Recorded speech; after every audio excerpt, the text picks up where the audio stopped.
Bom dia! Hoje eu e a Virgínia vamos falar sobre uma doença chamada Tay-Sachs, é um erro inato do metabolismo, e eu vou explicar um pouco sobre o que é essa doença.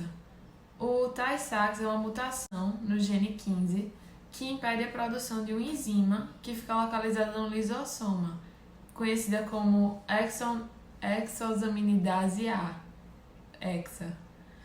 Ela atua na hidrólise do gangliosídeo GM2, que é encontrado normalmente nos neurônios.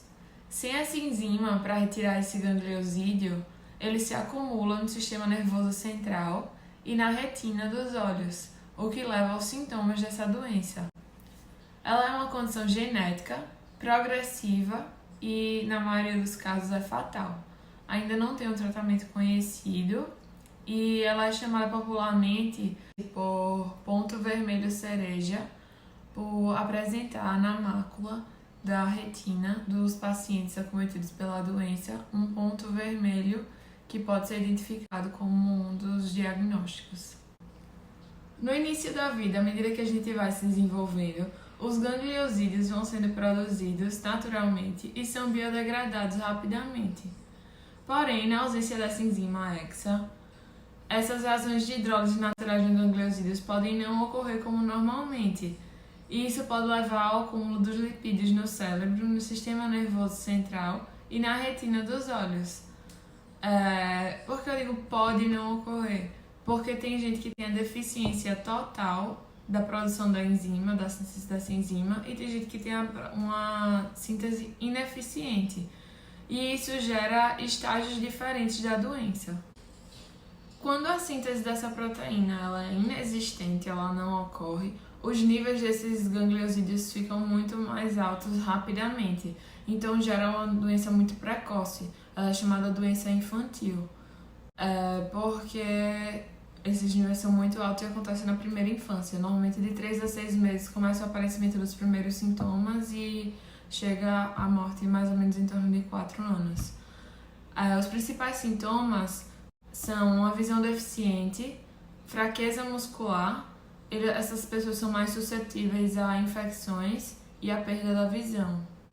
Quando a síntese dessa proteína ela é deficiente e não inexistente, então é porque ocorre de uma certa forma a hidrólise dos gangliosídeos e não esse acúmulo tão intenso.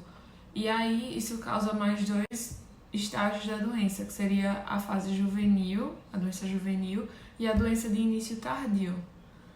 A doença na fase juvenil tem uns sintomas bem parecidos com a da fase infantil, porém eles vêm a aparecer um pouco mais tardiamente. Inclui principalmente deficiência de habilidades motoras e da fala. Na doença de início tardio, ele acomete principalmente a fala, dificuldade na fala, às vezes deglutição também dos alimentos, afeta a coordenação e o equilíbrio. Em casos mais extremos, chega a causar também desordens psíquicas nos pacientes. Como eu falei no início da apresentação, é uma doença hereditária, genética, numa mutação no gene 15. A gente recebe um gene 15 do pai e um da mãe, e os pais têm que ser portadores desse gene para poder passar para o filho, já que é uma doença recessiva. Então, eles precisam ser heterozigotos e passar o gene recessivo para o filho. No caso, pais portadores, eles têm 25% de chance de ter um filho acometido pela doença, 50% de chance de ser portador, do filho ser portador também, mas não apresentar a doença, e 25% de chance dele não apresentar a doença nem ser portador. Em se tratando de uma doença autossômica recessiva, então existe o salto nas gerações, quando a gente vai analisar os heredogramas, sempre normalmente salta uma geração. Ela ocorre igualmente em homens e mulheres, não depende do sexo. Ela manifesta só quando acontece em homozigose recessiva. E os afetados em geral apresentam genitores normais em relação à doença. Oi, gente. Dando continuidade, tá? A questão da doença de Tay-Sachs, eu vou falar um pouquinho sobre o diagnóstico. Esse diagnóstico, como é que ele é feito? Ele pode ser feito através de exame de sangue, exame físico e na gestação, né? Enquanto a mãe estiver ali no seu pré-natal, entre a 10ª e a 14ª semana, se faz um exame através do líquido amniótico, não é? Ou placentário, para poder ver o que é que esse bebê tem, tá? Se faz exames, um histórico familiar, né? O médico vai conversar com os pais, saber todo o histórico familiar, porque como é uma doença herdada geneticamente, ela é recessiva autossômica, então, no bebê, esses sintomas vão começar a aparecer no 6º mês, né? Ele vai ter dificuldadezinhas simples, como sentar, como engatinhar, coisas que bebês nessa fase fazem, eles não vão conseguir fazer com tanta facilidade, né? E aí os pais já podem fazer o exame nele, né? Como eu já havia falado, exame de sangue, testes físicos e o exame oftalmológico é extremamente importante porque os sinais começam com manchinhas vermelhas também, perto do centro da retina do olho. Além disso, os bebês eles ficam extremamente assustados com ruídos, tá? E com movimentos assim repentinos. Então, é mais um sintoma para que os pais eles comecem a observar a partir do 6º mês de vida. Também pode-se observar pelo exame de sangue a proteína hexosaminidase A, que nos pacientes com Tay-Sachs tem a ausência dessa proteína. Então, no exame de sangue consegue-se ver se tem ou não, né, a hexa-A. Em crianças maiores, tá, gente, a partir dos 2 anos de idade aos 14, em adultos, os sinais são bem semelhantes. Dificuldade de locomoção, a locomotora, de fala, contração muscular, certo? Com deficiência para controlar certos músculos. Então, são sinais que também podem ser observados, né? E fazer a mesma coisa do bebê. Exame de sangue, exame físico, exame oftalmológico, para se ter esse diagnóstico. E como é feita essa prevenção? Essa prevenção ela é feita ou mapeamento genético dos pais, caso tenham interesse em saber se carregam doenças, né? A questão do pré-natal mesmo, né? Fazer todo o pré-natal e saber como é que tá o feto. E o diagnóstico mesmo, né? Você fazendo um diagnóstico durante o pré-natal, para que se haja essa prevenção.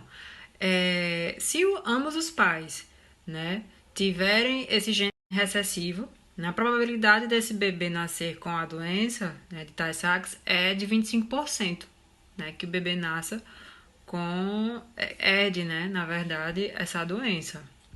E se for bebês gerados, né, em laboratórios, como fertilização in vitro, já existem laboratórios que vão fazer essa seleção natural, né? Só os embriões sadios é que vão para o útero da mãe. Se houver o desenvolvimento dessa doença, né, durante ali o período embrionário, esse embrião ele não vai para o útero da mãe, né? Então, isso também é uma forma de prevenção da doença. Bom, gente, com relação às pesquisas, não tem nada muito certo ainda, tá? Pesquisadores do mundo todo ainda estão aí estudando muito, fazendo mapeamento genético, sabendo como é que essa enzima se comporta de fato. Então, o que é que eles estão estudando, assim, por alto, né? O que tudo indica que essa questão da ausência da enzima hexa, não é? Então, eles estão querendo tentar adicionar ao corpo essa enzima, para ver como é que os portadores vão reagir. Ou aumentar em quem já tem a doença essa produção da enzima hexa, para tentar diminuir as características, não é, da doença. Mas é tudo muito novo, nada certo, ainda tem testes em ovelhas, onde eles falam que, pelo que eu li, que as ovelhas têm partes parecidas comportamentais com o do ser humano, com relação. Então, continuando porque cortou o áudio, que as ovelhas elas têm comportamentos muito similares com os dos seres humanos com relação a carregar a doença, né? As características que a doença desenvolve, mas também nada muito certo, tá, gente? E o que eu queria falar para vocês também é que o teste para adicionar essa enzima hexa no no nosso organismo, né, nos portadores. No caso dos portadores da Tay-Sachs, seria a grande dificuldade é atravessar a barreira hematoencefálica. E o que seria essa barreira hematoencefálica? Né? É uma estrutura de permeabilidade altamente seletiva que protege o nosso sistema nervoso central de substâncias potencialmente neurotóxicas presentes no sangue, sendo essencial para a função metabólica normal do cérebro. Então, gente, é muito teste. Então, por que os cientistas falam que é uma ideia muito limitada ainda essa reposição enzimática EXA? Porque ela é uma enzima muito grande com relação a essa barreira hematoencefálica.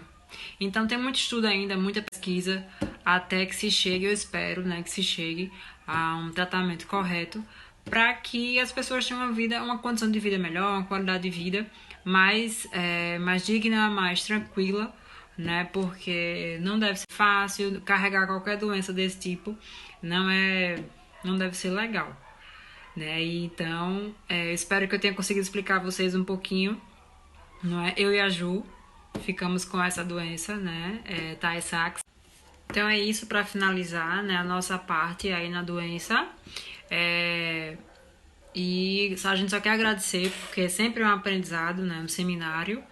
E é isso, qualquer dúvida, qualquer coisa, é só falar, perguntar. Né? A gente achou a melhor forma de fazer esse vídeo como uma questão mais didática mesmo, autoexplicativa, mais funcional para que todo mundo compreendesse de uma maneira tranquilinha o funcionamento dessa doença. E é isso, valeu!